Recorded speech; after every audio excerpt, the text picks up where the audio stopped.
안 돼. 하윤아, 눈 떠. 엄마가 우리 둘 헤어지지 말라고 했잖아. 언니, 나 아빠 만났어. 아빠가 오라고. 제발 눈 떠. 제발. 10년 만에 기록적인 폭설이 몰아치던 날이었습니다. 아들의 기일을 맞아 묘역을 찾은 재벌 부부는 믿을 수 없는 광경을 목격합니다. 아들의 묘비 앞 서로를 끌어안고 쓰러져 있는 어린 소녀 둘.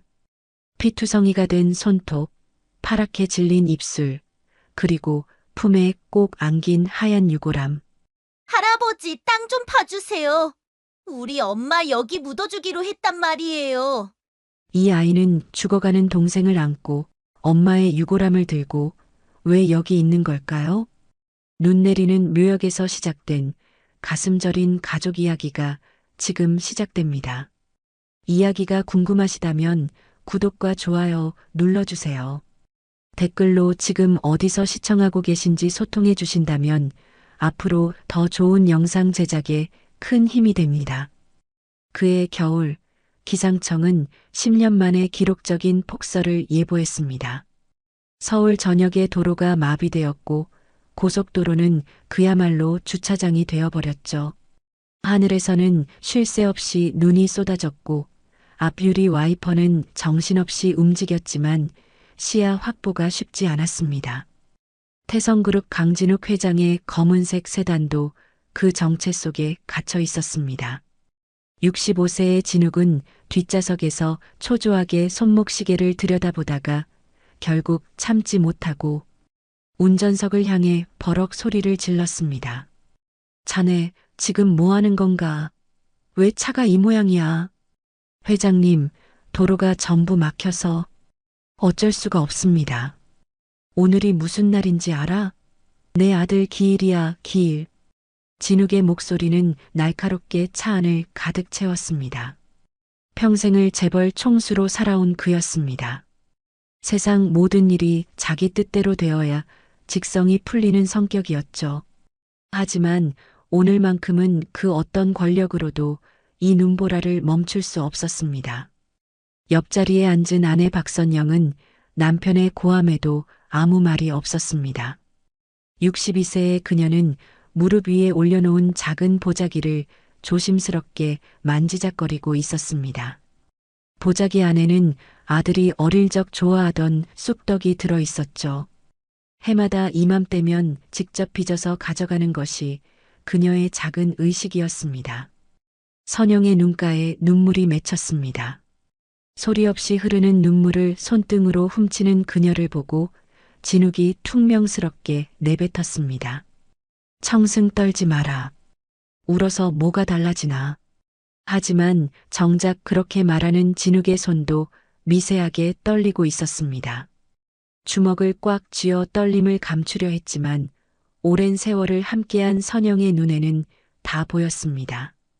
겉으로는 냉정한 척해도 속으로는 누구보다 아들을 그리워하는 사람이 바로 저 사람이라는 걸 그녀는 알고 있었습니다. 차창 밖으로 끝없이 쏟아지는 눈을 바라보던 진욱이 낮게 중얼거렸습니다. 민호야, 아비가 간다. 조금만 기다려라. 선영은 핸드백에서 낡은 사진 한 장을 꺼내 들었습니다. 초등학교 입학식 날 찍은 아들의 사진이었죠. 해맑게 웃고 있는 어린 민호의 얼굴을 손끝으로 쓰다듬으며 선영은 또다시 눈물을 삼켰습니다. 1시간이 넘게 걸려 겨우 공원묘지 입구에 도착했을 때 관리인이 손을 저으며 다가왔습니다. 죄송합니다만 오늘은 입장 금지입니다. 폭설 때문에 위험해서요. 진욱이 차에서 내리며 우렁차게 외쳤습니다. 내가 강진욱이야. 태성그룹 강진욱. 길을 뚫어서라도 올라간다. 관리인이 난처한 표정을 지으며 머뭇거렸습니다. 그런데 회장님, 아까부터 CCTV에 이상한 게 잡혀서요. 짐승 같은 게 묘역 쪽에서 움직이는 것 같은데. 짐승이고 뭐고 내 아들 묘소에 가야 해. 비켜. 제설차를 기다리라는 관리인의 만류에도 진욱은 고집을 꺾지 않았습니다. 눈이 무릎까지 쌓인 오르막길을 그는 직접 걸어 올라가기 시작했습니다. 선영도 남편의 뒤를 따랐죠. 두 노인은 눈보라 속에서 비틀거리면서도 한 발 한 발 내딛었습니다. 숨이 턱까지 차올랐지만 멈출 수 없었습니다. 그렇게 얼마나 걸었을까요? 마침내 민호의 묘비가 보이는 곳까지 왔을 때 진욱의 발걸음이 멈췄습니다. 묘비 앞에 무언가가 웅크리고 있었습니다. 관리인이 말한 짐승의 정체, 그것은 짐승이 아니었습니다. 서로를 꼭 끌어안고 있는 두 아이였습니다. 8살쯤 되어 보이는 여자아이 둘이 허름한 패딩 차림으로 눈밭에 쓰러져 있었습니다. 입술은 파랗게 질려 있었고 얼굴은 핏기 하나 없이 창백했습니다. 세상에, 여보, 여기 애들이 있어요. 선영이 비명처럼 외쳤습니다. 진욱도 믿기지 않는 눈으로 그 광경을 바라보았습니다. 그때 아래쪽에 있던 아이가 가느다란 목소리로 중얼거렸습니다. 언니, 나 아빠 만났어. 아빠가 오라고. 위에서 동생을 감싸 안고 있던 아이가 화들짝 놀라며 동생의 뺨을 때렸습니다. 안 돼. 하윤아, 눈 떠. 엄마가 우리 둘 헤어지지 말라고 했잖아. 제발 눈 떠. 그 울부짖음이 눈보라 속에서 처절하게 울려 퍼졌습니다. 진욱은 그제야 아이들 옆에 놓인 것들을 발견했습니다. 아이들의 손톱이 전부 깨져서 피투성이었습니다. 얼어붙은 땅을 맨손으로 파내려 한 흔적이 역력했죠. 그리고 그 옆에는 흙투성이가 된 하얀 보자기에 쌓인 무언가가 덩그러니 놓여 있었습니다. 유골함이었습니다. 선영이 아이들에게 달려가려 하자 의식이 있던 언니 아이가 번쩍 눈을 떠 경계의 눈빛을 보냈습니다. 오지 마요. 가까이 오지 마요. 겁에 질린 목소리로 외치며 아이는 할머니의 손을 잇는 힘껏 뿌리쳤습니다. 진욱이 이게 대체 무슨 일이냐며 한 걸음 다가서는 순간이었습니다. 품에 안겨있던 동생 아이가 갑자기 기침을 하더니 검붉은 피를 토해냈습니다. 각혈이었습니다. 선홍빛 피가 하얀 눈밭 위로 번져나갔습니다. 진욱의 얼굴이 순식간에 굳어졌습니다. 눈 위에 선홍색 피를 보는 순간 그는 8년 전 병실에서 아들 민호가 마지막으로 토해냈던 피가 떠올랐습니다. 숨을 거두기 직전 아버지 손을 잡고 피를 쏟아내던 아들의 모습이 눈앞에 겹쳐졌습니다. 진욱의 다리에서 힘이 빠졌습니다. 이 아이들은 대체 누구란 말입니까? 왜 하필 아들의 묘소 앞에서 아들의 마지막 가는 순간을 떠오르게 하는 걸까요? 눈보라는 더욱 거세게 몰아쳤고 진욱은 공포에 질린 채 그 자리에 얼어붙고 말았습니다. 동생이 피를 토해내는 것을 본 순간 언니 아이는 완전히 패닉 상태에 빠졌습니다. 온몸이 덜덜 떨렸고 눈동자는 공포로 흔들리고 있었죠. 하지만 그 와중에도 아이는 옆에 놓인 유골함을 번쩍 들어 가슴에 꼭 안았습니다. 마치 무기처럼 앞으로 내밀며 다가오는 어른들을 향해 방어 태세를 취했습니다. 오지 마요. 가까이 오면 안 돼요. 8살 정도 아이의 목소리라고는 믿기지 않을 만큼 날카로운 외침이었습니다. 저토록 어린 것이 어떻게 저런 경계심을 가지게 되었을까요? 무슨 일을 겪었기에 어른이라면 무조건적으로 여기는 것일까요? 선영은 한 발짝 물러서며 아이의 얼굴을 찬찬히 들여다보았습니다. 그러다 문득 심장이 덜컥 내려앉았습니다. 저 눈매, 저 이마선, 저 오똑한 코, 어디서 많이 본 얼굴이었습니다. 여보, 선영의 목소리가 떨리기 시작했습니다. 이 아이 좀 봐요. 이 눈매, 민호 어릴 때랑 똑같아요. 너무 닮았어. 진욱도 아이의 얼굴을 다시 보았습니다. 눈보라 속에서 제대로 보지 못했던 얼굴이 이제야 눈에 들어왔습니다. 정말이었습니다. 어릴 적 민호를 빼닮은 얼굴이었습니다. 그때 언니 아이의 태도가 갑자기 변했습니다. 유골함을 꼭 안은 채 무릎을 꿇더니 진욱의 바짓가랑이를 움켜쥐었습니다. 아까까지의 경계심은 온데간데 없이 사라지고 절박함만이 가득한 눈빛으로 진욱을 올려다보았습니다. 할아버지, 부탁이에요. 땅 좀 파주세요. 뭐라고? 우리 엄마요. 동생이랑 여기 묻어주기로 했단 말이에요. 아빠 옆에요. 엄마가 아빠 옆에 가고 싶다고 했어요. 그래서 우리가 데리고 왔어요. 진욱은 아무 말도 할 수가 없었습니다. 이 아이가 하는 말이 도무지 이해가 되지 않았습니다. 엄마를 여기에 묻어달라고요? 아빠 옆에요? 그러면 이 아이들의 아빠가 대체 누구란 말입니까? 아이는 진욱이 멍하니 있자 더욱 절박하게 매달렸습니다. 그리고요, 할아버지. 아이는 곧 흐느끼기 시작했습니다. 동생이 이제 안 일어나요. 아빠 만나러 간 것 같아요. 그 말을 듣는 순간 선영은 심장이 찢어지는 것 같았습니다. 엄마 유골함을 품에 안고 죽어가는 동생을 데리고 이 눈보라 속을 걸어왔다는 것입니다. 아가, 그런 소리 하면 안 돼. 동생은 안 죽어. 할머니가 살릴 거야. 선영이 동생 아이에게 다가가 상태를 살폈습니다. 아이는 의식을 잃은 채 축 늘어져 있었는데 코에서 피가 주르륵 흘러내리고 있었습니다. 선영이 손으로 막아보려 했지만 피는 멈추지 않았습니다. 진욱도 장갑을 벗고 아이의 코를 막아보았습니다. 하지만 피는 손가락 사이로 계속 새어나왔습니다. 이 증상, 이 출혈. 진욱은 이것을 너무나 잘 알고 있었습니다. 8년 전 아들 민호가 보였던 증상과 100% 일치했습니다. 가족성 희귀 혈액암, 지혈이 되지 않는 그 저주받은 병의 증상이었습니다.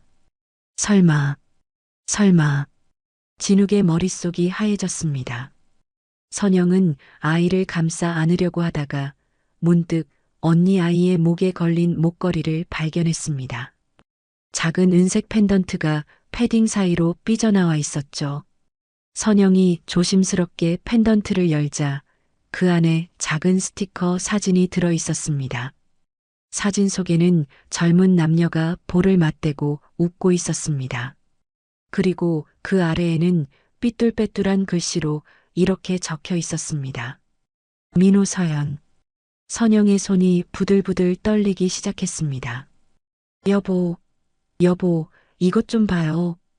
진욱이 다가와 펜던트를 들여다보았습니다.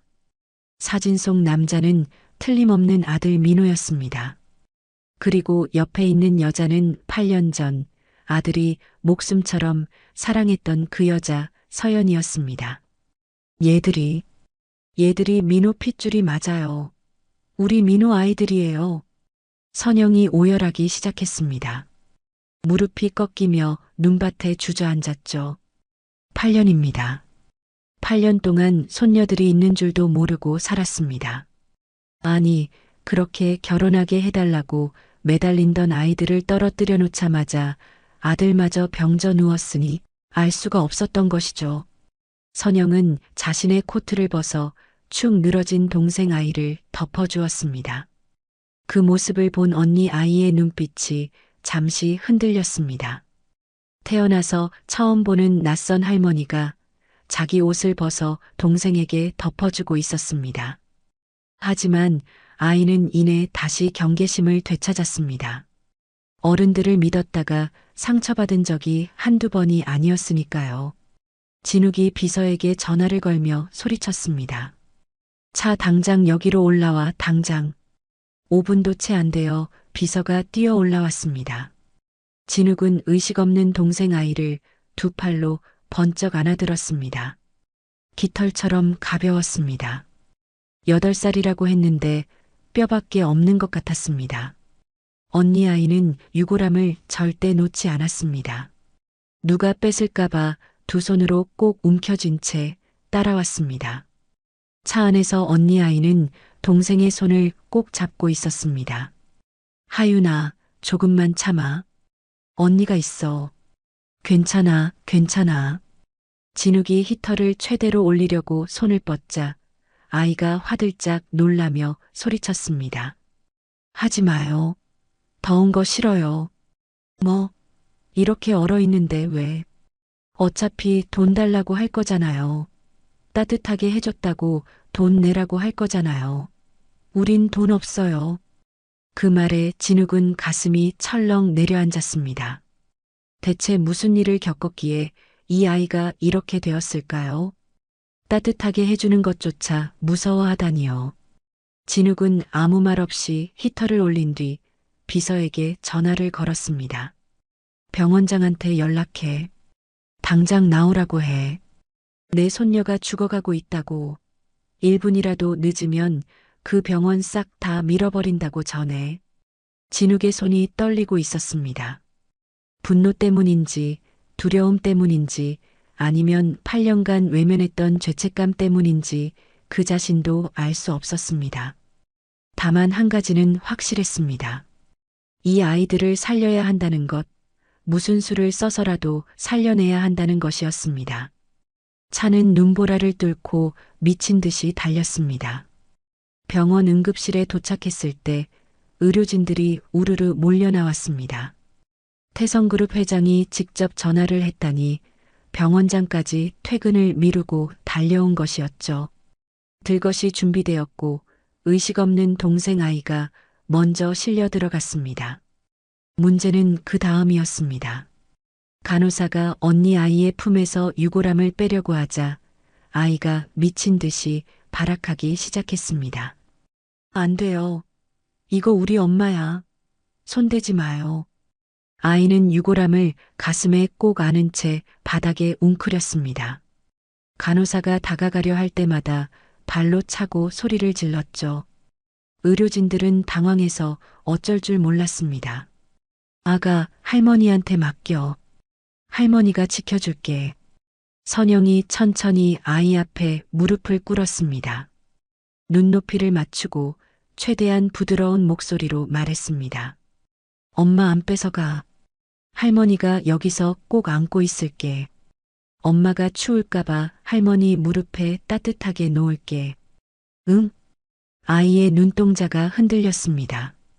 경계심과 믿고 싶은 마음 사이에서 갈등하는 것이 역력했죠. 한참을 망설이던 아이가 결국 유골함을 선영에게 내밀었습니다. 두 손이 부들부들 떨리고 있었습니다. 진짜 안 뺏어가는 거죠? 약속할게. 할머니 목숨보다 소중하게 지킬게. 선영이 유골함을 받아들고 비단 손수건으로 정성스럽게 감쌌습니다. 그제야 아이는 의료진에게 순순히 끌려갔습니다. 검사 결과가 나오기까지 2시간이 걸렸습니다. 진욱은 복도 의자에 앉아 한시도 가만히 있지 못했습니다. 다리를 떨고 손톱을 물어뜯고 수없이 시계를 들여다보았죠. 마침내 담당 교수가 무거운 표정으로 걸어왔습니다. 회장님 말씀드리기가 됐고 결과나 말해. 교수는 한참을 망설이다가 입을 열었습니다.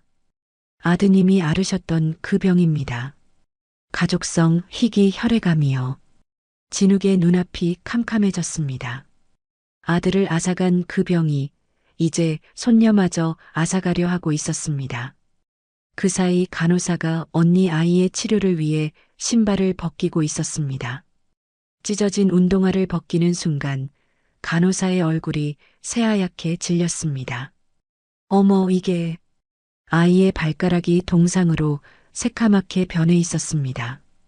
발등까지 시퍼렇게 멍이 들어 있었고 피부는 얼어붙어 감각이 없는 상태였죠. 자세히 보니 아이는 얇디얇은 천운동화를 신고 있었습니다. 그런데 동생 아이의 발에는 솜이 빵빵한 털신이 신겨져 있었습니다. 언니가 동생한테 자기 털신 신겨준 거야? 간호사의 물음에 아이는 아무 대답도 하지 않았습니다. 그저 입술만 꾹 깨물고 있었죠. 그 모습을 본 진욱은 가슴을 쥐어뜯었습니다. 이 어린 것이 제 발이 얼어붙는 것도 모르고 동생에게 따뜻한 것을 내어주었다는 것입니다.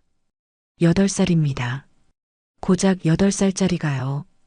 잠시 후 비서실장이 급하게 뛰어왔습니다. 손에는 서류 뭉치가 들려 있었죠. 회장님, 아이들 신원 확인했습니다. 그리고 어머니 사망 경위도요.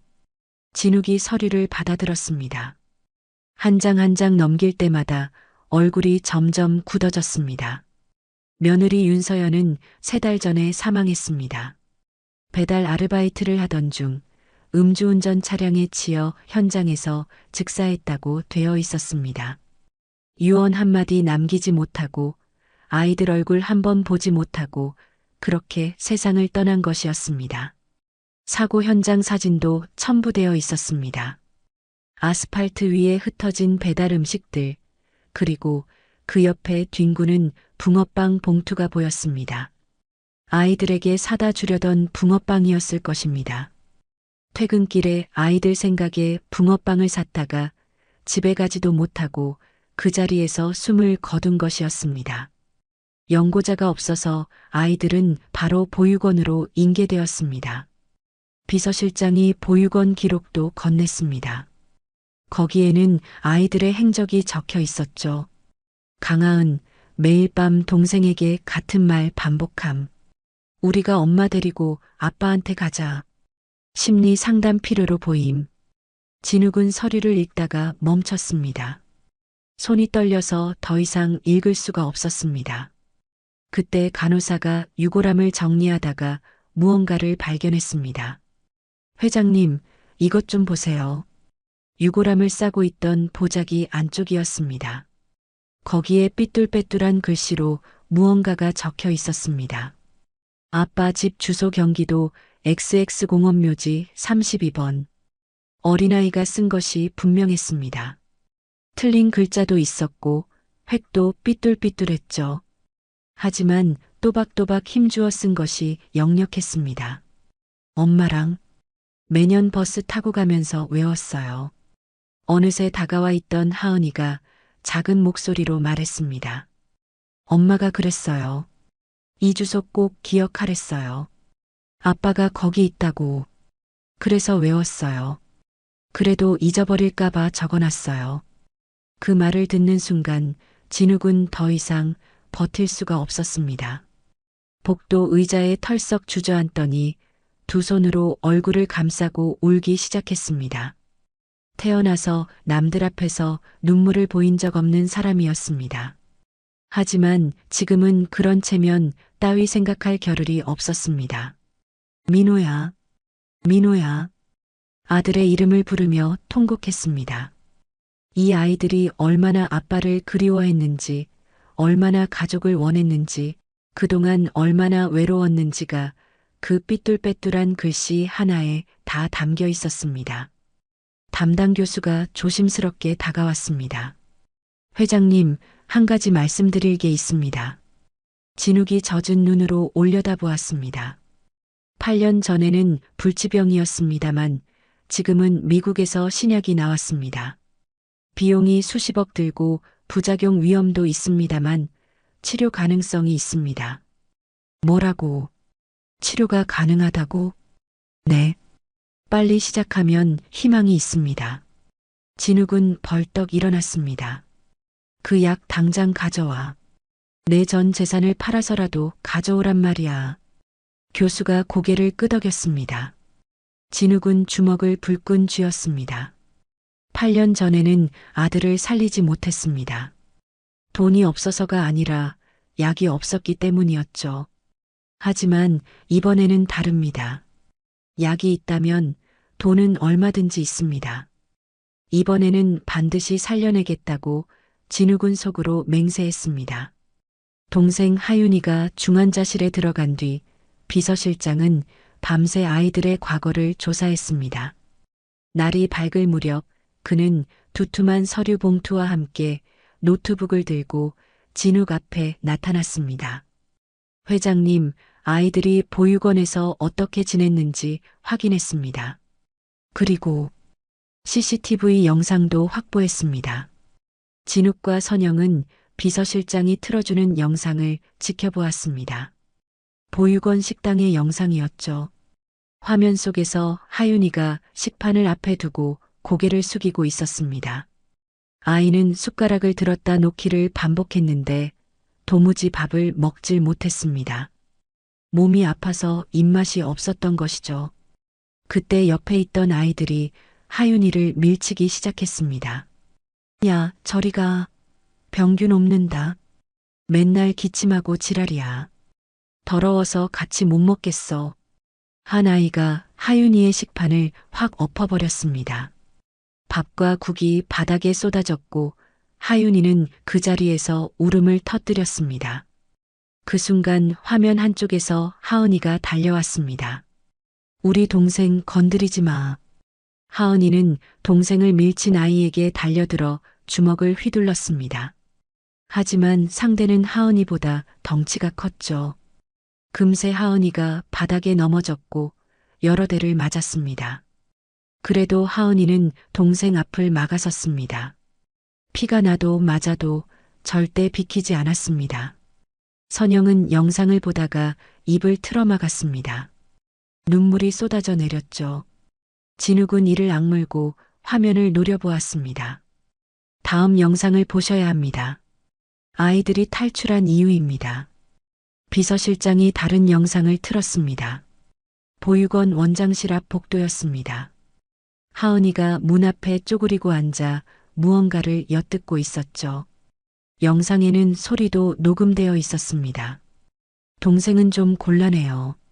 병든 애는 아무래도 입양 상담을 온 부부의 목소리였습니다. 병원비도 많이 들 거고 저희가 감당이 안 될 것 같아서요. 건강한 언니만 데려가면 안 될까요? 그러자 원장의 목소리가 들렸습니다. 그러시죠 뭐. 동생은 요양병원으로 보내면 됩니다. 지원금만 나오면 되니까. 어차피 오래 못 갈 것 같기도 하고. 웃음 섞인 목소리였습니다. 아이의 목숨을 두고 지원금 타령을 하는 것이었죠. 화면 속 하은이의 얼굴이 클로즈업 되었습니다. 아이는 두 눈을 크게 뜨고 문 앞에 얼어붙어 있었습니다. 입술이 파르르 떨리고 있었죠. 그날 밤 아이는 결심을 한 것이었습니다. 다음 영상은 그날 밤 기숙사 CCTV였습니다. 하은이가 잠든 동생을 흔들어 깨우고 있었습니다. 하윤아, 일어나. 우리 소풍 가자. 소풍? 지금 밖에 눈 오는데. 응, 아빠한테 소풍 가는 거야. 엄마도 데리고. 하은이는 엄마의 유골함을 조심스럽게 배낭에 넣었습니다. 그리고 동생의 손을 잡고 창문을 열었죠. 1층이라 뛰어내리는 것은 어렵지 않았습니다. 두 아이의 작은 그림자가 눈보라 속으로 사라지는 장면에서 영상은 끝났습니다. 비서실장이 추가 보고를 했습니다. 아이들이 버스에서 내려서 걷는 장면이 묘지 CCTV에 잡혔는데 그러면서 비서는 영상을 틀어주었습니다. 동생 하윤이가 기침을 심하게 할 때마다 언니 하은이가 업고 걸어가고 있었습니다. 진욱은 더 이상 참을 수가 없었습니다. 벽을 향해 주먹을 내리쳤습니다. 쿵 하는 둔탁한 소리와 함께 손등에서 피가 흘렀지만 그는 아랑곳하지 않았습니다. 내가 죽인 거야. 내가 그 애들을 그 지옥에 보낸 거야. 진욱은 절규했습니다. 8년 전 결혼을 파토내지 않았다면 이 아이들은 저런 고통을 겪지 않았을 것입니다. 엄마를 잃지 않았을 것이고 보육원에서 고생하지 않았을 것이고 어른들에게 상처받고 이 추위에 아빠 무덤에서 떨지 않아도 되었을 것입니다. 비서실장이 마지막 보고를 올렸습니다. 보육원 교사의 증언이 있습니다. 아이들이 보육원에 있는 동안 유골함을 침대 밑에 숨겨두었다고 합니다. 침대 밑에? 네. 다른 아이들이 뺏을까 봐요. 그리고 매일 밤 불을 끄면 침대 밑에 대고 속삭였다고 합니다. 비서실장의 목소리가 떨렸습니다. 엄마, 춥지? 엄마, 여기 무서워. 우리 빨리 아빠한테 가자. 그 말을 듣는 순간 선영은 그 자리에서 쓰러질 뻔했습니다. 간호사들이 부축해서 겨우 의자에 앉혔죠. 8살짜리가 캄캄한 밤에 침대 밑에 대고 엄마한테 속삭였다니요. 춥냐고 무섭다고 빨리 아빠한테 가자고요. 진욱은 비서실장을 노려보았습니다. 그 보육원 원장놈 당장 내 앞에 끌어다 꿀려. 내 손녀를 짐짝 취급해? 지원금 타령을 해? 알겠습니다, 회장님. 진욱의 눈에는 분노의 불꽃이 타오르고 있었습니다.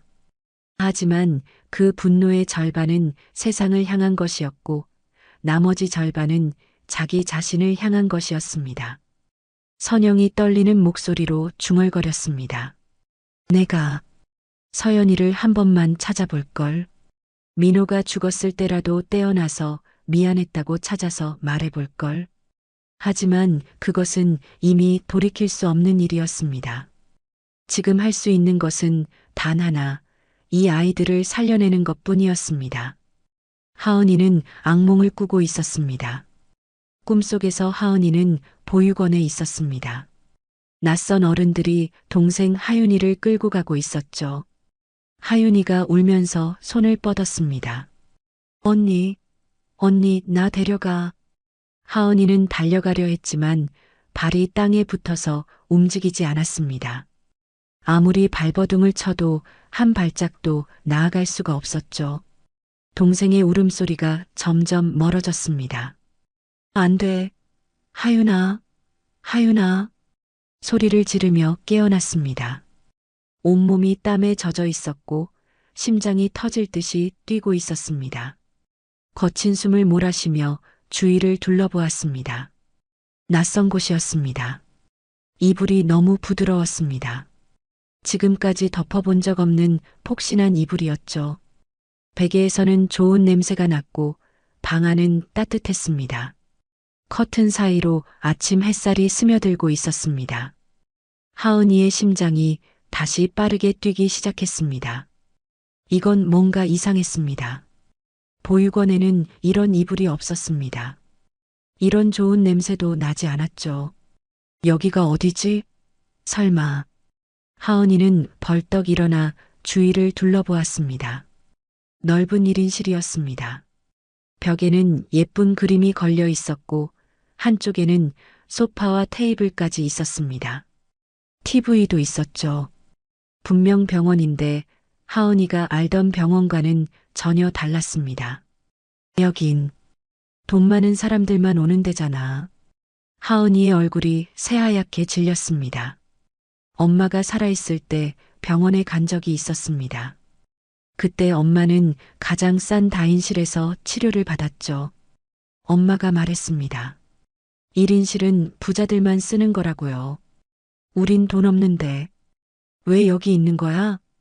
그때 하은이의 머릿속에 가장 먼저 떠오른 것은 엄마였습니다. 유골함이요. 하은이는 허겁지겁 방 안을 둘러보았습니다. 침대 옆 탁자 위에 비단 손수건에 쌓인 유골함이 놓여 있었습니다. 하은이는 달려가 유골함을 끌어안았습니다. 엄마 있구나. 다행이다.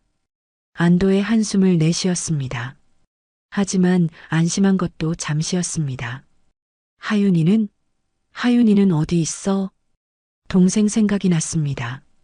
하은이는 방문을 열고 밖을 내다보았습니다. 복도에는 아무도 없었습니다. 발끝으로 살금살금 걸어나가 주위를 살폈습니다. 그때 간호사실 쪽에서 목소리가 들렸습니다. 간호사가 전화 통화를 하고 있었죠. 네, VIP 병동이요. 어린애 둘인데 하나는 중환자실에 있고요. 병원비가 어마어마할 텐데. 그러게요, 보호자가 누군지. 하은이는 그 자리에서 얼어붙었습니다. 병원비가 어마어마하다고요? 보육원에서 큰 아이들이 했던 말이 떠올랐습니다. 병원비 못 내면 감옥 가는 거야. 아니면 장기 팔려서 죽어. 무서운 이야기를 들었었습니다. 돈 없는 애들은 병원에 끌려가서 장기를 뺏긴다고요. 그래서 병원에 가면 안 된다고요. 그때는 반신반의했는데 지금 이 상황이 딱 그것 같았습니다. 도망쳐야 해. 하윤이 데리고 도망쳐야 해. 하은이는 최대한 조용히 복도를 걸었습니다. 간호사실을 지나 다른 병실들을 살폈습니다. 중환자실이라는 팻말이 붙은 문 앞에서 발걸음을 멈췄습니다. 유리창 너머로 침대에 누운 하윤이가 보였습니다. 팔에는 링거가 꽂혀 있었고 얼굴에는 산소 마스크가 씌워져 있었습니다. 하은이는 살금살금 문을 열고 들어갔습니다. 하윤아, 하윤아, 일어나. 동생의 어깨를 흔들었습니다. 하윤이가 힘겹게 눈을 떴습니다. 언니, 쉿, 조용히 해. 우리 여기서 나가야 해. 왜? 나 아직 아픈데. 여기 있으면 안 돼. 병원비 못 내면 큰일 나. 언니 말 들어. 하은이는 구석에 있던 휠체어를 끌어왔습니다. 하윤이의 링거줄을 조심스럽게 정리하고 동생을 휠체어에 앉혔습니다. 유골함은 하윤이의 무릎 위에 올렸습니다. 꼭 잡고 있어. 엄마 떨어뜨리면 안 돼. 응. 하은이는 휠체어를 밀고 중환자실을 빠져나왔습니다. 복도에는 여전히 사람이 없었습니다. 비상구 표시를 따라 천천히 이동했습니다. 심장이 쿵쾅쿵쾅 뛰었지만 발걸음을 멈출 수 없었습니다. 엘리베이터 앞에 도착했습니다. 버튼을 눌렀는데 문이 열리는 순간 안에서 의료진 2명이 내렸습니다. 하은이는 화들짝 놀라 휠체어를 뒤로 빼려 했습니다. 하지만 브레이크를 어떻게 푸는지 몰라서 휠체어가 움직이지 않았습니다. 이 아이들 뭐야? 환자 아닌가요? 왜 혼자? 죄송합니다. 죄송합니다. 죄송합니다. 하은이가 연신 허리를 숙이며 사과했습니다. 숨이 가빠지기 시작했습니다. 가슴이 답답해지고 손이 저릿저릿해졌습니다. 과호흡 증상이었죠. 하지만 하은이는 그것이 뭔지 몰랐습니다. 그저 숨이 안 쉬어져서 무서울 뿐이었습니다. 그 사이 의료진이 잠시 한눈을 판 틈에 하은이는 휠체어를 밀고 엘리베이터를 탔습니다. 그 시각 선영은 하은이의 병실로 가던 중이었습니다. 아침밥을 직접 챙겨주려고 따뜻한 죽을 들고 왔던 것이었죠. 그런데 병실 문을 열자 침대가 텅 비어 있었습니다. 하은아? 선영의 얼굴이 새파랗게 질렸습니다. 방 안을 둘러보았지만 아이는 없었습니다. 유골함도 없었죠. 하은아, 하은아. 선영은 비명을 지르며 뛰어나갔습니다. 슬리퍼가 벗겨지는 것도 모르고 복도를 달렸습니다. 중환자실로 갔습니다. 하윤이의 침대도 비어 있었습니다. 여보, 여보, 애들이 없어졌어요. 선영의 절규에 진욱이 달려왔습니다. 보안팀에 연락을 했고 CCTV를 추적했습니다. 아이들이 로비 쪽으로 향하고 있다는 보고가 들어왔습니다. 뭐하고 있어? 당장 막아. 진욱은 맨발로 복도를 뛰었습니다. 엘리베이터는 기다릴 수 없었습니다. 계단을 뛰어내려갔습니다. 선영도 뒤따랐습니다. 로비에 도착했을 때 하은이가 휠체어를 밀고 회전문 쪽으로 가고 있었습니다. 하지만 회전문은 무거웠고 휠체어가 걸려서 움직이지 않았습니다. 하은이가 안간힘을 쓰는 순간 휠체어가 옆으로 기울어졌습니다. 하윤이가 떨어질 뻔한 찰나 진욱이 달려들어 아이들을 받아냈습니다.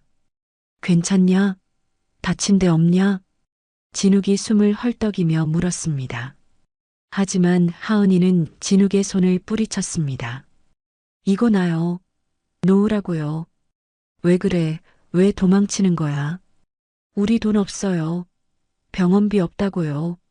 치료 안 해도 되니까 그냥 보내주세요. 제발요. 하은이가 악을 썼습니다. 눈에서는 눈물이 쏟아졌지만 손은 여전히 휠체어를 놓지 않았습니다. 우리 그냥 갈 거예요. 아무것도 안 먹었어요.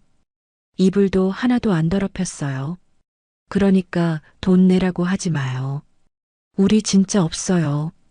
그 모습을 본 진욱은 심장이 무너지는 것 같았습니다. 이 어린 것이 병원비가 무서워서 아픈 동생을 데리고 도망치려 했다니요.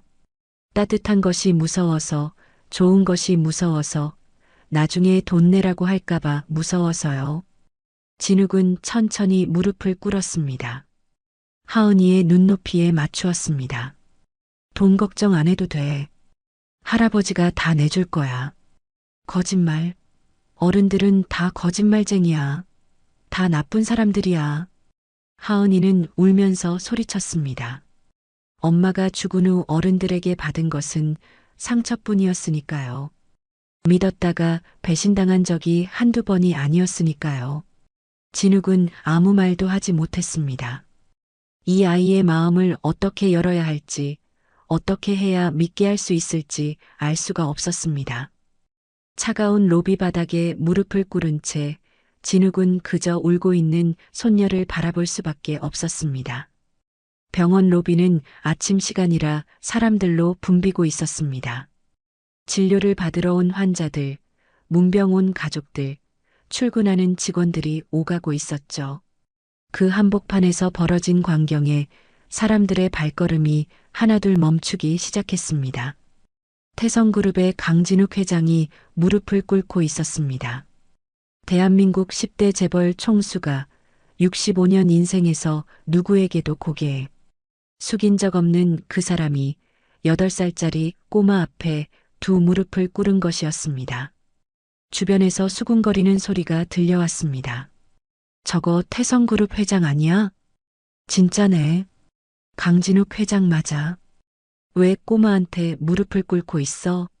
무슨 일이야? 손녀래. 숨겨둔 손녀가 있었나 봐.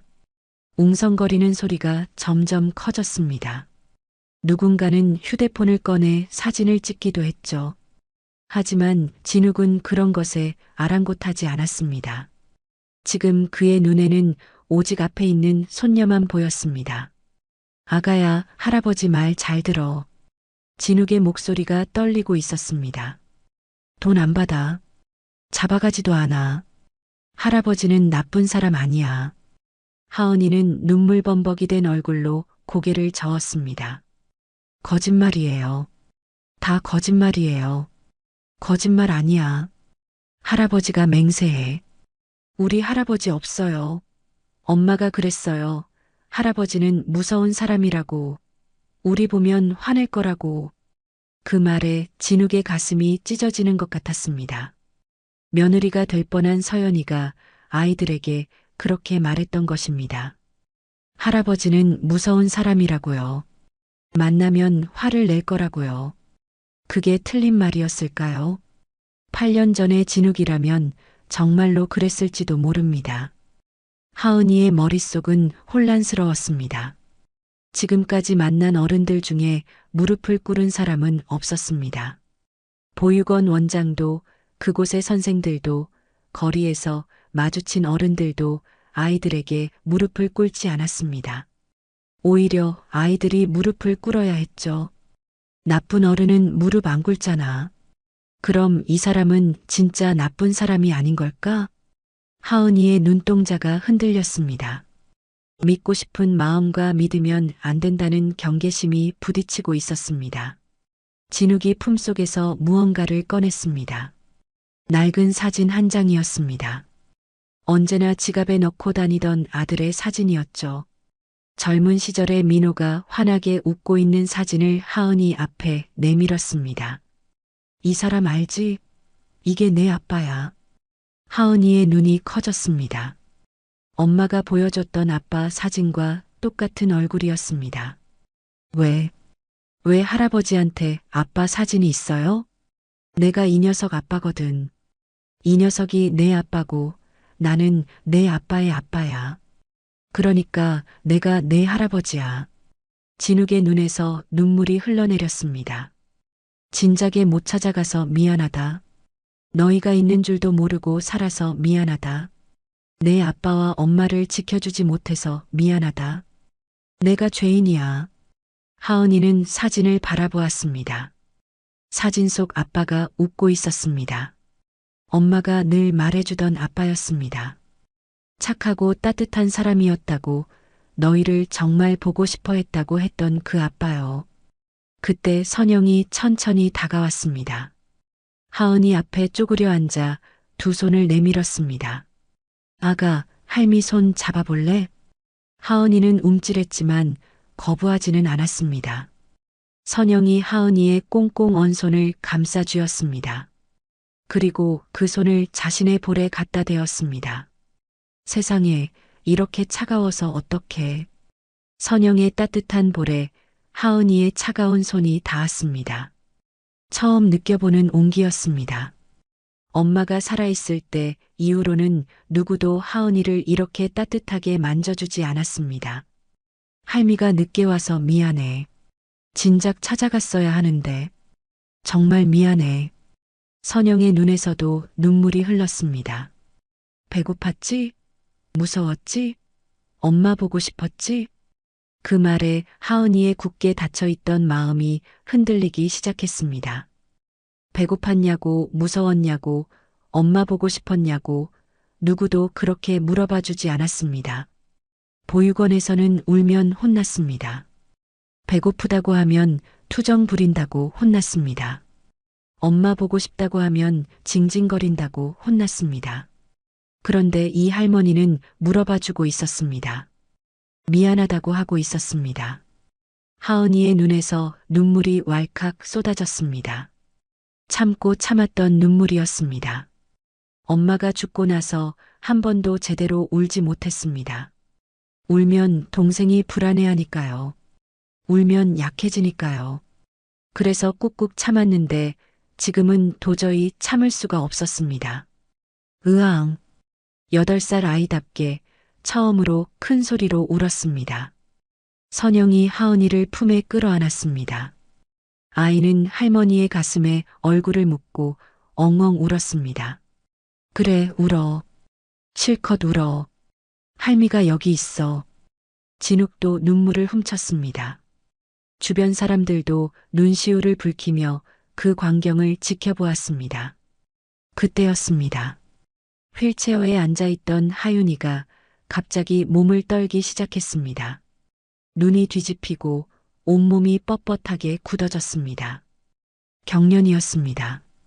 하윤아, 하윤아. 하은이가 비명을 질렀습니다. 하윤이의 입에서 거품이 나오기 시작했습니다. 쇼크 상태였죠. 의사 불러. 진욱이 고함쳤습니다. 의료진이 달려왔고 하윤이를 들것에 옮겼습니다. 그 순간 하은이가 진욱의 팔을 움켜쥐었습니다. 할아버지. 처음이었습니다. 이 아이가 할아버지라고 부른 것이요. 할아버지, 동생 살려주세요. 제발요. 동생 살려주세요. 하은이가 울부짖었습니다.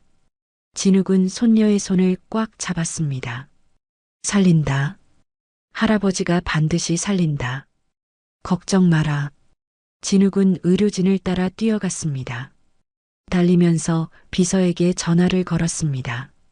병원장한테 전해. 내 손녀 살려내라고. 뭐가 됐든 동원해. 살려내지 못하면 내가 이 병원을 쑥대밭으로 만들 거라고. 하윤이를 실은 들것이 중환자실로 사라졌습니다. 진욱과 선영, 그리고 하은이는 닫히는 문 앞에서 발을 동동 굴렀습니다. 동생, 내 동생. 하은이가 중얼거렸습니다. 눈물이 마를 틈이 없었습니다. 선영이 하은이를 안아주었습니다. 진욱은 문 앞에 서서 두 손을 모았습니다. 평생 기도라는 것을 해본 적 없는 사람이었습니다. 하지만 지금은 기도밖에 할 것이 없었습니다. 하느님, 부처님, 누구라도 좋으니 제발 저 아이만 살려주십시오. 내 목숨을 가져가도 좋으니 손녀만은 살려주십시오.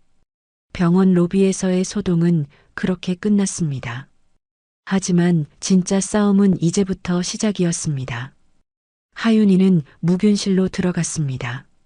면역력이 극도로 떨어진 상태라 외부의 어떤 세균도 허용할 수 없는 상황이었죠. 투명한 유리병 너머로 작은 아이가 침대에 누워 있었습니다. 온몸에 온갖 관과 선이 연결되어 있었고 기계들은 쉴 새 없이 삐소리를 내며 아이의 생명을 지키고 있었습니다. 진욱은 그 유리벽 앞에 서서 떨어지지 않았습니다. 비서가 다가와 결제 서류를 내밀었습니다. 회장님, 급한 안건이 있습니다. 이사회에서 됐어. 하지만 회장님, 이건 정말 급한. 다 꺼지라고. 진욱이 버럭 소리를 질렀습니다. 회사가 망하든 말든 상관없어. 지금 내 손녀가 죽어가고 있는데 결제가 뭐가 중요해. 비서는 더 이상 말을 잇지 못하고 물러났습니다. 진욱은 다시 유리벽에 이마를 대었습니다. 평생을 회사 일에 매달려 살았던 사람이었습니다. 아들이 아플 때도 중요한 회의가 있다며 병원에 오지 못한 적이 있었죠. 그때 얼마나 후회했는지 모릅니다. 같은 실수를 반복할 수는 없었습니다. 그날 저녁 선영은 하은이를 데리고 태성가 저택으로 왔습니다. 하윤이는 병원에서 치료를 받아야 했지만 하은이만큼은 따뜻한 곳에서 쉬게 해주고 싶었습니다. 저택의 대문이 열리자 하은이의 눈이 휘둥그레졌습니다. 이런 집은 TV에서만 봤었습니다. 넓은 정원에 분수대가 있었고 집은 궁전처럼 컸습니다. 현관문이 열리자 대리석 바닥이 반짝반짝 빛났습니다. 하은이는 현관에서 멈칫했습니다. 왜 그래, 아가? 들어오렴. 선영이 손을 내밀었지만 하은이는 선뜻 발을 떼지 못했습니다. 저 신발이 더러워요. 바닥 더러워지면 안 되는데. 괜찮아. 청소하면 되지 뭘. 아니에요, 안 돼요.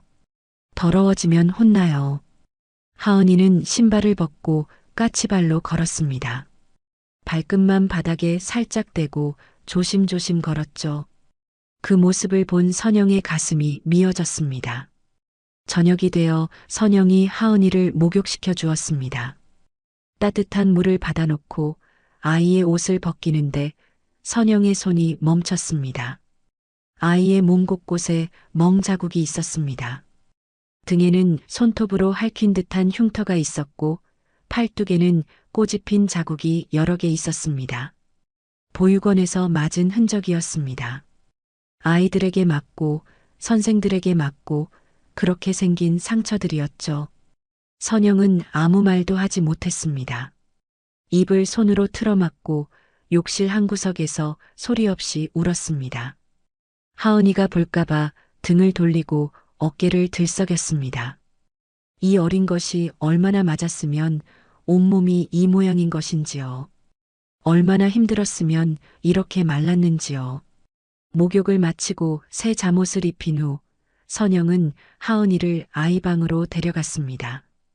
원래는 손님방이었지만 급하게 아이방으로 꾸몄습니다. 분홍색 이불에 곰 인형도 있었고 예쁜 조명도 달아두었죠. 오늘은 여기서 자렴. 할미가 옆방에 있을 테니까 무서우면 불러. 선영이 나가고 방에 혼자 남은 하은이는 불을 끄지 못했습니다. 방이 너무 컸습니다. 천장이 너무 높았습니다. 보육원에서는 좁은 방에 여러 명이 같이 잤는데 여기는 혼자였습니다. 그게 더 무서웠습니다. 하은이는 유골함을 끌어안고 침대 구석에 웅크렸습니다. 엄마, 여기 너무 커서 무서워. 엄마, 나 어떡해. 작은 목소리로 속삭였습니다. 대답이 없다는 걸 알면서도 엄마한테 말을 걸었습니다. 그래야 조금이라도 덜 무서웠으니까요. 선영은 자기 방으로 가지 않았습니다. 하은이의 방 앞 복도에 앉았습니다. 문틈으로 새어나오는 불빛을 보며 밤을 샜습니다. 아이가 불을 끄지 못한다는 것을 알았습니다. 무서워서 잠을 못 잔다는 것도 알았습니다. 문을 열고 들어가 안아주고 싶었지만 아직은 아이가 낯설어 할 것 같아 참았습니다. 대신 문 앞에서 아이의 숨소리를 들으며 지켰습니다. 다음 날 아침 진욱이 병원에서 돌아왔습니다. 밤새 하윤이 곁을 지키다가 잠깐 얼굴을 보러 온 것이었죠. 식탁에는 셰프가 차려놓은 음식이 가득했습니다. 최고급 등심 스테이크에 파스타, 수프까지 화려한 아침 식사였습니다. 하은이는 식탁 앞에 앉았지만 숟가락을 들지 않았습니다. 그저 눈치만 살피고 있었죠. 왜 안 먹냐? 입맛에 안 맞아? 진욱이 물었습니다. 하은이가 기어들어가는 목소리로 대답했습니다. 김이랑 밥은 없어요? 김이랑 밥? 네. 김에다 밥 싸 먹는 게 제일 맛있는데. 이건 뭔지 모르겠어요. 하은이는 스테이크를 먹어본 적이 없었습니다. 파스타도 처음 보았습니다. 엄마가 살아있을 때 가장 맛있게 먹었던 음식은 김에 밥 싸서 먹는 것이었습니다. 간장에 찍어서요. 진욱의 눈시울이 붉어졌습니다. 그는 말없이 일어나 부엌으로 갔습니다. 잠시 후 조미김 한 봉지와 따뜻한 밥 한 공기를 들고 돌아왔습니다. 이리 와봐.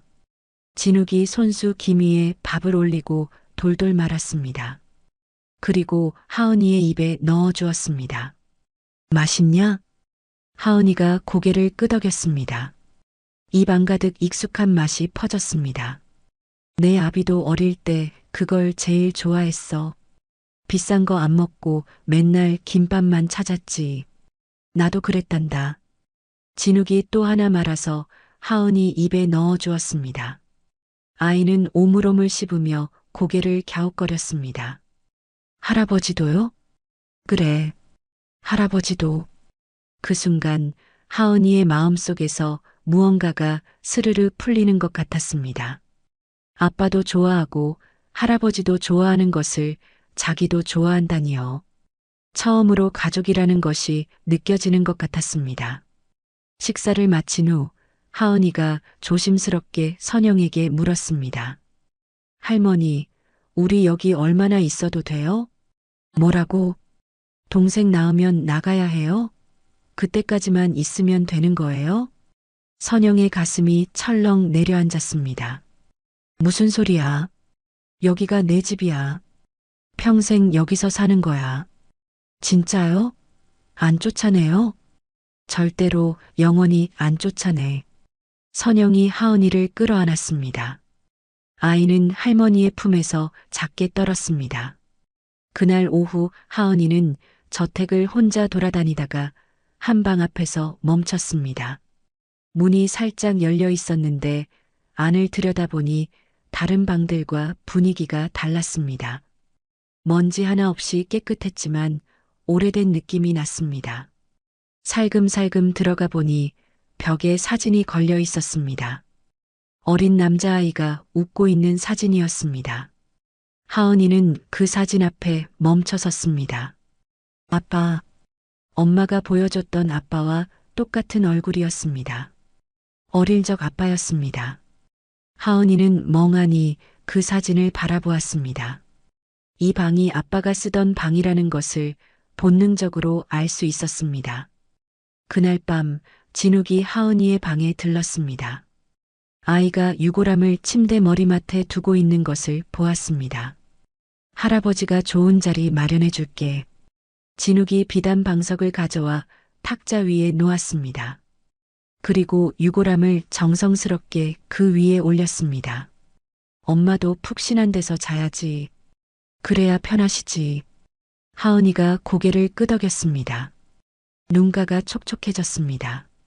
고마워요, 할아버지. 작은 목소리였지만 진욱에게는 세상 어떤 말보다 큰 선물이었습니다. 태성그룹 회장의 손녀가 나타났다는 뉴스는 삽시간에 퍼졌습니다. 방송국마다 이 이야기를 다루었고 인터넷에서도 화제가 되었죠. 숨겨진 손녀, 눈보라 속의 기적, 재벌가의 눈물. 자극적인 제목들이 넘쳐났습니다. 그 뉴스를 본 사람 중에 보육원 원장도 있었습니다. 그는 TV 화면에 나오는 아이들의 얼굴을 보고 눈이 휘둥그레졌습니다. 자기가 지원금이나 타먹자고 했던 그 아이들이 태성그룹 회장의 손녀라니요. 며칠 후 보육원 원장이 태성가 저택을 찾아왔습니다. 말끔한 정장을 차려입고 손에는 과일 바구니까지 들고 있었죠. 경비원이 막아섰지만 원장은 굽히지 않았습니다. 강 회장님께 꼭 전해주세요. 하은이, 하윤이를 키웠던 보육원 원장이 인사드리러 왔다고요. 연락을 받은 진욱은 원장을 들여보내라고 했습니다. 응접실이 아니라 정원으로 안내하라고 했죠. 원장은 정원에서 진욱을 만났습니다. 허리를 90도로 굽히며 인사했습니다. 회장님, 처음 뵙겠습니다. 아이들을 돌봤던 보육원 원장입니다. 그래서 진욱의 목소리는 차가웠습니다. 제가 하은이, 하윤이를 친자식처럼 키웠습니다. 정말 마음 써서 돌봤죠. 그런데 갑자기 사라져서 얼마나 걱정했는지 모릅니다. 원장은 눈물까지 글썽이며 말을 이었습니다. 저희 보육원이 사정이 어렵습니다. 아이들을 위해 쓸 후원금이 늘 부족해요. 회장님께서 조금만 도와주시면. 후원금? 진욱이 피식 웃었습니다. 그 웃음이 원장의 등골을 서늘하게 만들었습니다. 자니가 후원금을 어디에 썼는지 내가 모를 줄 알았나? 진욱이 손짓하자 비서가 서류 뭉치를 원장 앞에 던졌습니다. 횡령 장부였습니다. 아이들을 위해 쓰여야 할 지원금이 원장 개인 계좌로 빠져나간 내역이 빼곡히 적혀 있었죠. 이건 원장의 얼굴이 새하얗게 질렸습니다. 이것도 봐. 비서가 노트북을 펼쳤습니다. CCTV 영상이 재생되었습니다. 아이들이 밥을 굽는 장면, 맞는 장면, 그리고 원장이 병든 애는 요양원으로 보내면 된다고 말하는 장면까지 모두 담겨 있었습니다. 내 손녀 밥을 굶겼어? 내 손녀를 짐짝 취급했어? 진욱이 한 걸음 다가섰습니다. 원장이 뒷걸음질 쳤습니다. 그건 오해입니다, 회장님. 제가 그런 적 없습니다. 오해? 내 입으로 지원금 타령한 거 다 녹음돼 있어. 진욱이 원장의 멱살을 잡았습니다. 너 같은 놈이 아이들을 돌본다고? 감옥에서 콩밥이나 먹어라. 평생? 회장님, 살려주세요. 한 번만 봐주세요. 원장이 바닥에 엎드려 빌었지만 진욱은 눈 하나 깜짝하지 않았습니다. 끌어내. 경호원들이 원장을 질질 끌고 나갔습니다. 원장의 비명소리가 정원에 울려 퍼졌죠. 그 모습을 2층 창문에서 하은이가 지켜보고 있었습니다. 보육원에서 자신을 괴롭히던 그 원장이 무릎을 꿇고 끌려가고 있었습니다. 하은이의 마음속에 처음으로 든든함이라는 감정이 생겨났습니다. 원장이 끌려간 후 하은이는 천천히 계단을 내려왔습니다. 정원에 서 있는 진욱에게 다가갔습니다. 아무 말도 하지 않았습니다. 그저 할아버지의 손을 잡았습니다. 진욱은 그 작은 손을 내려다보았습니다. 손녀가 자기 손을 잡고 있었습니다. 말 한마디 없이 그냥 손만 잡고 있었습니다. 진욱은 눈물을 꾹 삼켰습니다. 이 작은 손이 세상 무엇보다 무거웠습니다. 그 무렵 선영은 하은이 짐을 정리하고 있었습니다. 보육원에서 가져온 짐 속에 엄마 서연의 물건 몇 가지가 있었죠. 낡은 지갑, 해진 손수건, 그리고 작은 사진첩. 사진첩을 펼치니 민호와 서연의 사진이 있었습니다. 둘이 나란히 웃고 있는 사진이 여러 장 있었습니다. 아이들이 태어났을 때 사진도 있었죠. 서연이 두 아이를 안고 환하게 웃고 있었습니다. 선영은 밤새 그 사진들을 보며 울었습니다. 혼자 쌍둥이를 낳은 서연은 얼마나 외로웠을까요? 남편 없이 미혼모로 아이들을 혼자 키우면서 얼마나 힘들었을까요? 한 번도 부자인 아이들 조부모에게 손 벌리지 않고 꿋꿋이 버텼을 그 마음이 느껴졌습니다. 다음 날 아침 선영은 집안 사당에 서연의 사진을 모셨습니다. 민호의 영정 옆에 서연의 사진을 나란히 놓았죠. 서연아, 이제 민호 옆이다. 외롭지 않게 해줄게. 선영이 향을 피우며 절을 올렸습니다. 하은이의 일상도 조금씩 자리를 잡아갔습니다. 하지만 문제가 있었습니다.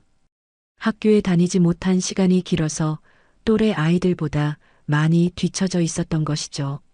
구구단도 잘 몰랐고 받아쓰기도 틀리는 게 많았습니다.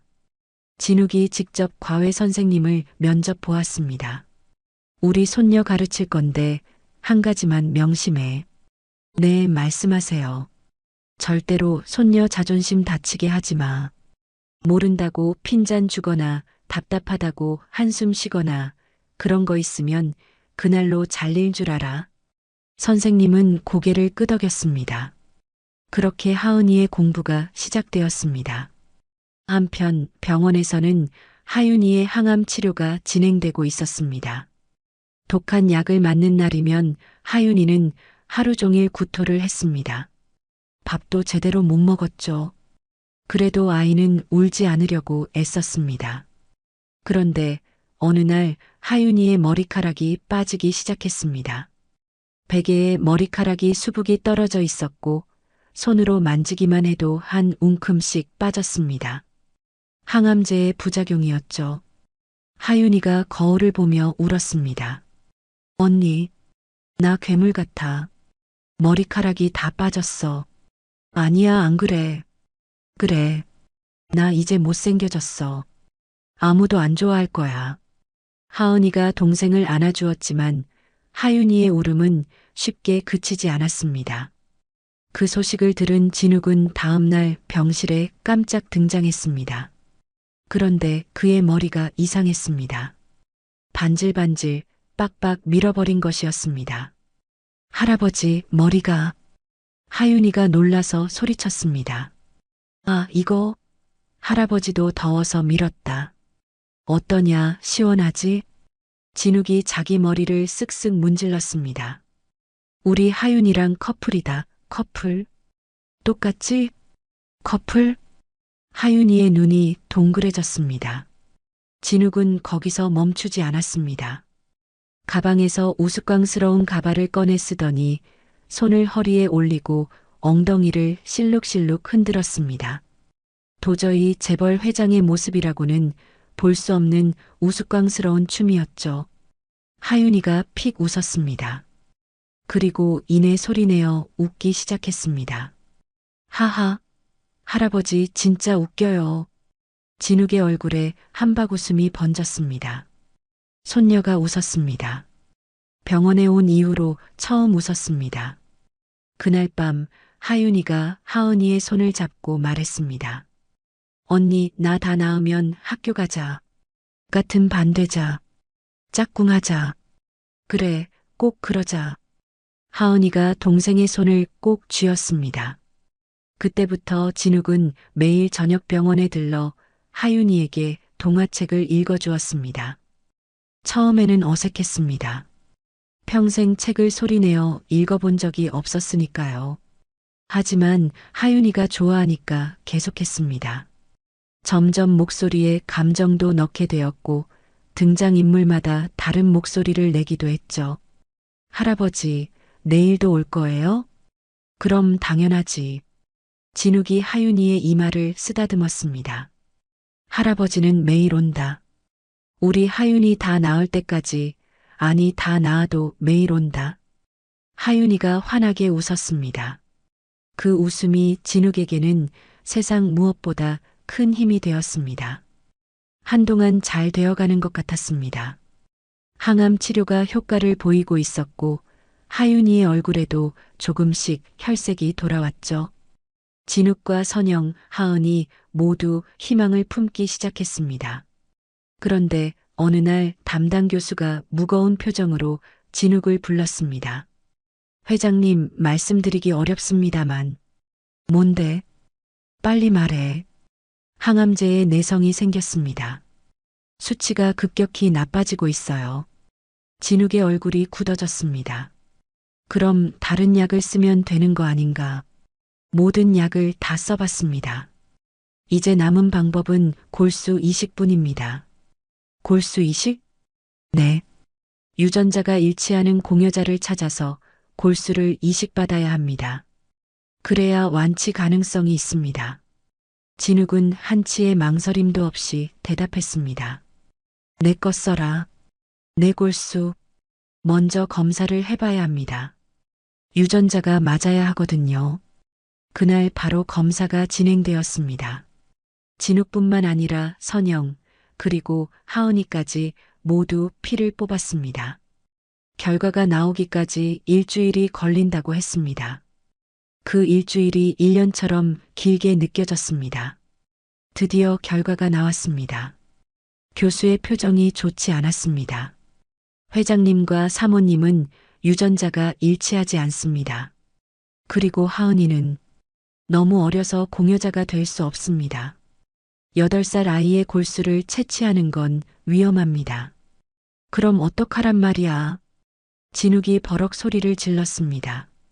교수가 고개를 숙였습니다. 국내 골수 기증자 데이터베이스에서 일치하는 사람을 찾아보고 있습니다. 하지만 아직 없습니다. 그 말을 옆에서 듣고 있던 하은이가 갑자기 교수의 가운을 잡아 끌었습니다. 저요. 제 거 더 뽑아가세요. 왜 안 맞는 거예요? 다시 해주세요. 하은아, 그게 아니라 더 많이 뽑으면 맞을 수도 있잖아요. 제 피 다 가져가도 돼요. 제발요. 하은이가 울면서 매달렸습니다. 선영이 아이를 끌어안았지만 하은이는 계속 울부짖었습니다. 동생 살려주세요. 제발 동생 살려주세요. 저 대신 죽어도 돼요. 동생만 살려주세요. 그 모습을 본 진욱의 가슴이 찢어지는 것 같았습니다. 8살짜리가 자기 대신 죽어도 된다고 합니다. 동생을 살리기 위해서라면 자기 목숨도 내놓겠다고 합니다. 진욱은 결심했습니다. 방법을 찾아야 했습니다. 어떻게든 찾아내야 했습니다. 그날 밤 진욱은 난생 처음 SNS에 글을 올렸습니다. 평생 남에게 고개 숙여본 적 없는 사람이었습니다. 도움을 요청해 본 적도 없었죠. 하지만 지금은 그런 자존심 따위 아무 의미가 없었습니다. 태성그룹 강진욱입니다. 제 손녀가 희귀 혈액암으로 죽어가고 있습니다. 골수 이식이 필요합니다. 유전자가 일치하는 기증자를 찾고 있습니다. 제발 도와주십시오. 이 할아버지를 도와주십시오. 글과 함께 하윤이의 사진도 올렸습니다. 병실에서 웃고 있는 하윤이의 모습이었죠. 그 글은 삽시간에 퍼져나갔습니다. 수만 명이 공유했고 댓글이 쏟아졌습니다. 기도하겠습니다. 꼭 찾으시길 바랍니다. 우리 아이도 같은 병으로. 응원의 메시지가 넘쳐났습니다. 진욱은 거기서 멈추지 않았습니다. 해외 네트워크를 총동원했습니다. 미국, 유럽, 아시아 할 것 없이 전 세계 골수 기증자 데이터베이스를 뒤졌습니다. 돈은 얼마가 들어도 상관없었습니다. 그렇게 2주가 지났습니다. 하윤이의 상태는 점점 나빠지고 있었습니다. 시간이 없었습니다. 그러던 어느 날 새벽 진욱의 전화기가 울렸습니다. 회장님, 찾았습니다. 비서의 목소리가 떨리고 있었습니다. 뭘 찾았어? 공여자요. 독일에서 유전자가 일치하는 기증자를 찾았습니다. 진욱은 전화기를 들고 벌떡 일어났습니다. 진짜야? 확실해? 네. 독일에 사는 20대 청년입니다. 골수 기증 의사도 밝혔습니다. 진욱의 눈에서 눈물이 쏟아졌습니다. 다리에 힘이 풀려 바닥에 주저앉았습니다. 찾았어. 찾았어. 며칠 후 독일의 기증자와 화상 통화가 연결되었습니다. 금발의 파란 눈을 가진 청년이 화면에 나타났습니다. 이름은 토마스, 24살이었죠. 안녕하세요. 하윤 양 꼭 나으세요. 통역을 통해 전해진 말이었습니다. 하윤이가 화면을 보며 작은 손을 흔들었습니다. 고마워요, 오빠. 정말 고마워요. 토마스가 환하게 웃었습니다. 언어는 달랐지만 마음은 통했습니다. 수술 전날 밤 하은이는 동생 곁을 떠나지 않았습니다. 하윤이의 손을 꼭 잡고 밤새 깨어 있었습니다. 하윤아, 내일 수술 잘 받아야 해. 응, 언니. 꼭 일어나야 해. 우리 학교 가기로 했잖아. 짝꿍 하기로 했잖아.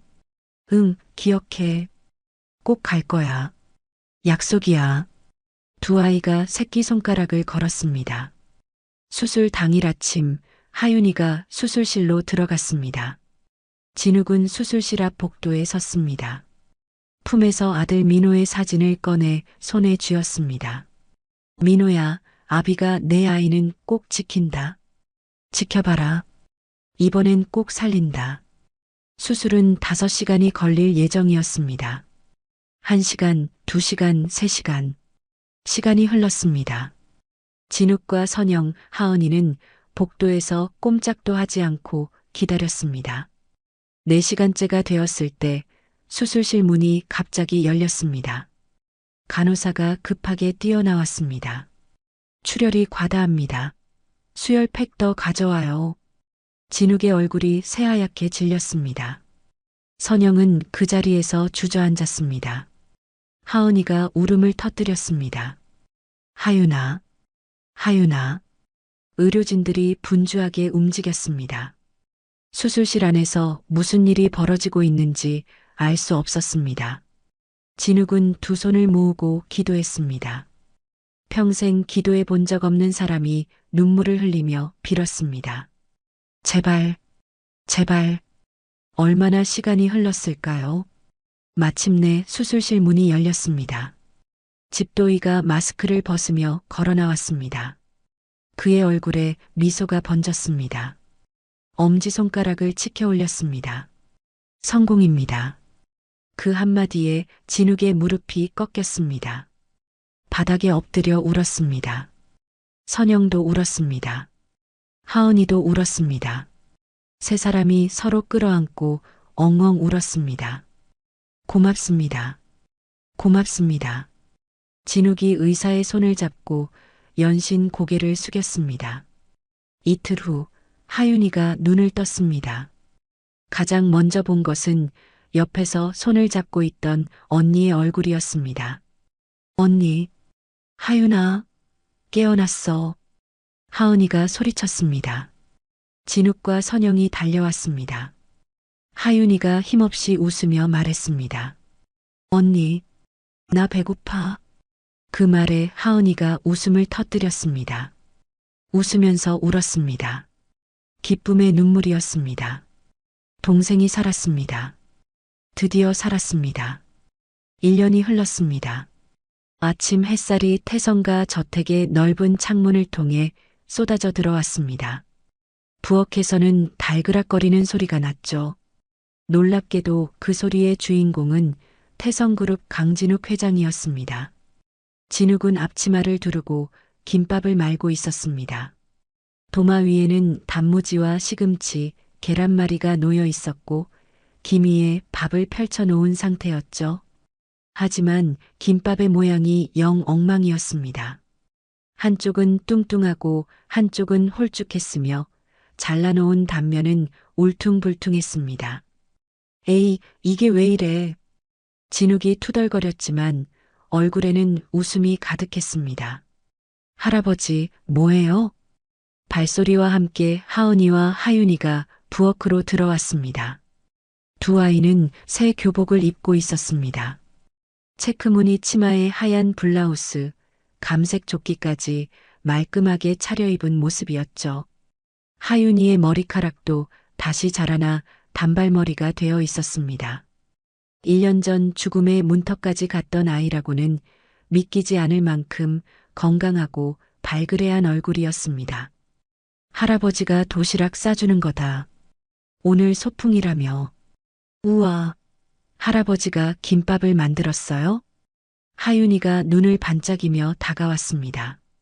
엉망진창인 김밥을 보고도 아이의 얼굴에는 행복한 미소가 가득했습니다.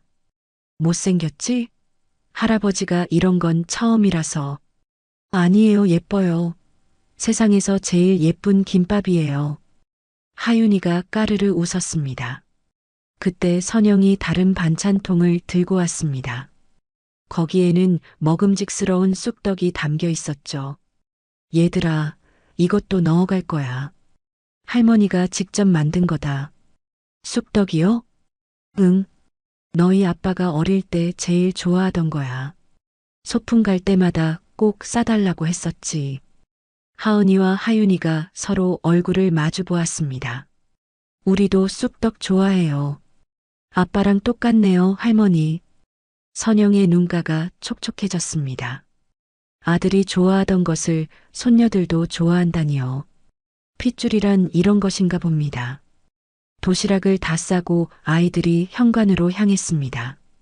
진욱이 뒤따라가며 잔소리를 시작했습니다. 하윤아, 약 챙겼냐? 점심 때 꼭 먹어야 해, 알았지? 네, 할아버지.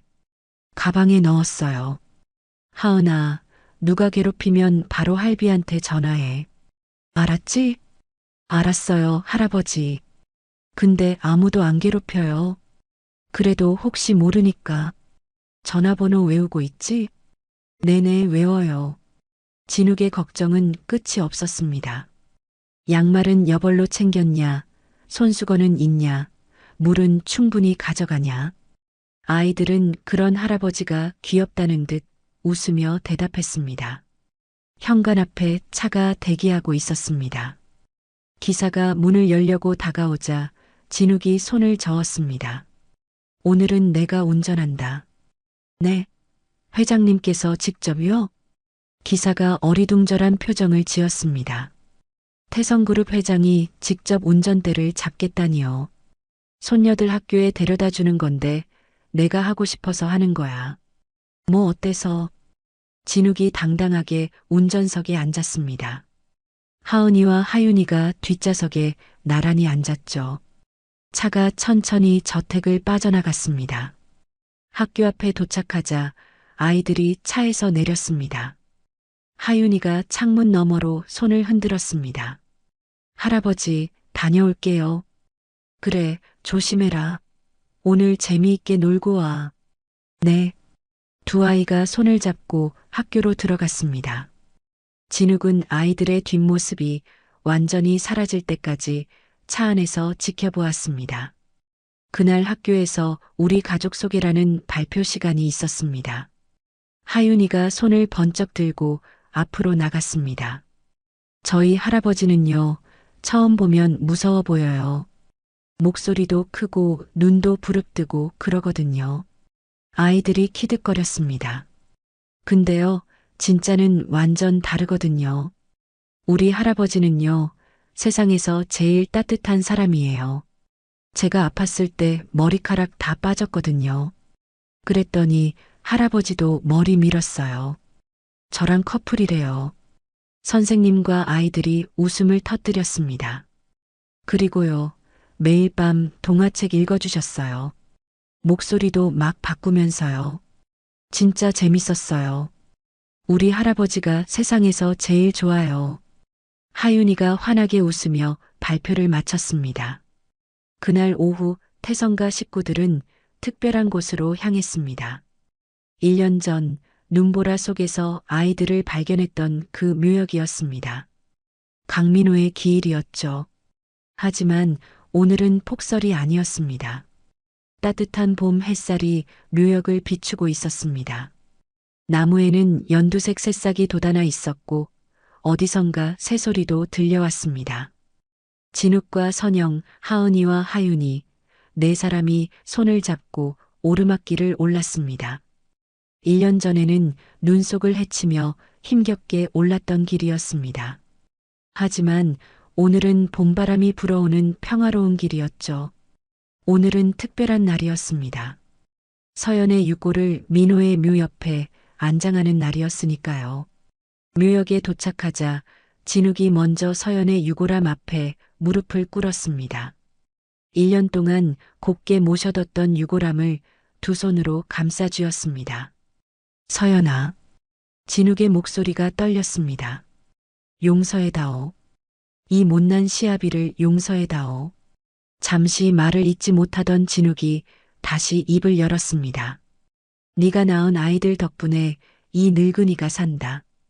하은이, 하윤이가 없었으면 난 그냥 껍데기로 살다 갔을 거야. 고맙다, 정말 고맙다. 진욱이 유골함에 이마를 대었습니다. 어깨가 들썩였습니다. 선영이 묘비를 정성스럽게 닦았습니다. 민호의 묘비 옆에 새로 세워진 비석이 있었죠. 거기에는 이렇게 적혀 있었습니다. 사랑하는 아들 강민호, 며느리 윤서연 여기 잠들다.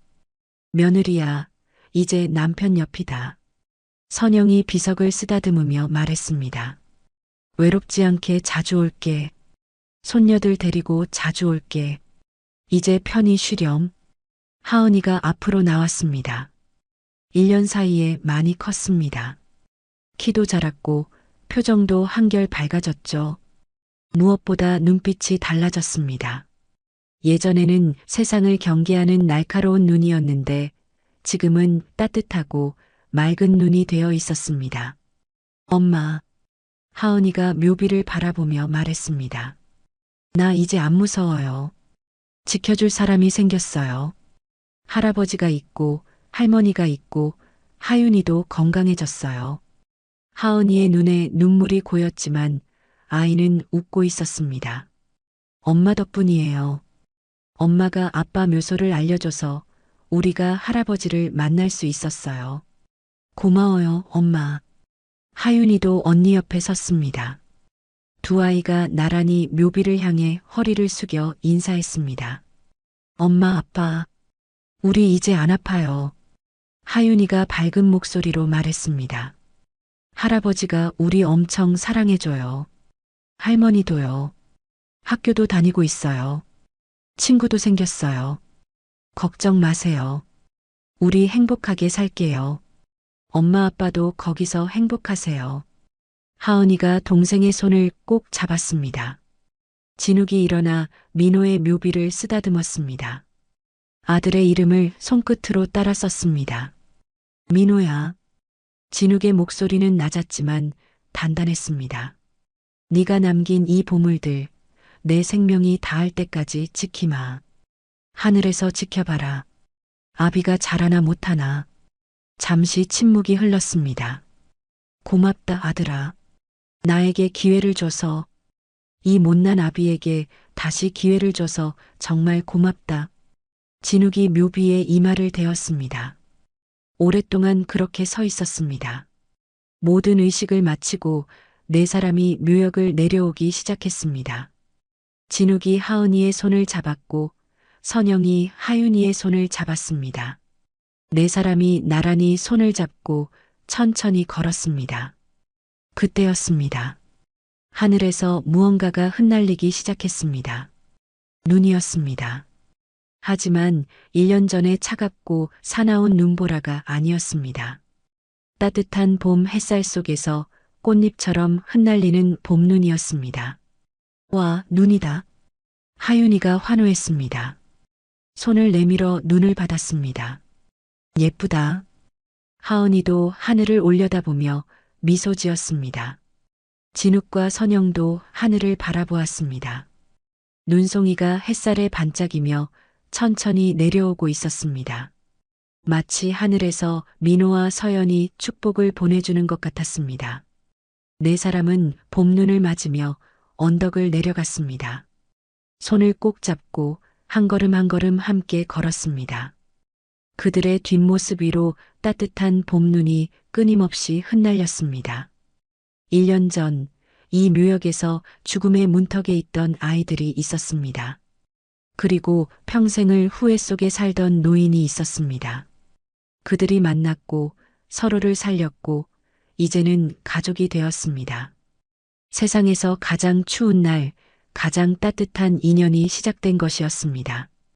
이 이야기를 통해 시청자님들께 전하고 싶었던 메시지는 가족이란 피로만 이어지는 것이 아니라 마음으로 이어지는 것이라는 점입니다. 때로는 늦었다고 생각할 때가 가장 빠른 때일 수 있습니다. 용서하고 사랑하고 손 내밀 수 있을 때 그렇게 하시길 바랍니다. 그것이 우리 모두에게 주어진 가장 소중한 기회입니다. 오늘 이야기를 끝까지 들어주셔서 감사합니다. 영상 보시고 느끼신 감정, 댓글로 함께 나눠주세요. 여러분의 한마디가 누군가에겐 큰 위로가 될 수 있습니다. 영상이 마음에 드셨다면 구독과 좋아요로 응원 부탁드립니다.